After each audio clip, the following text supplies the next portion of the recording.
Welcome. If you want to switch on or switch off Narrator in your Huawei MateBook D15, and first you have to go for the settings, find easy of access, then go here, and to turn it on, click on the switcher. Narrator dialog.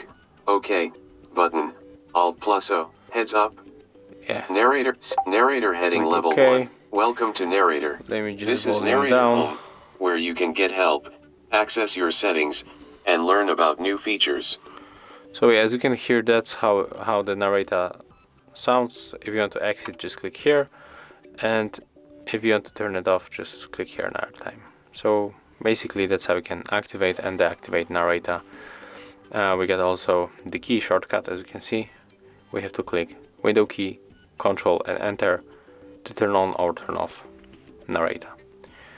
So yeah, that's all. If you find this video helpful, remember to leave a like, comment and subscribe.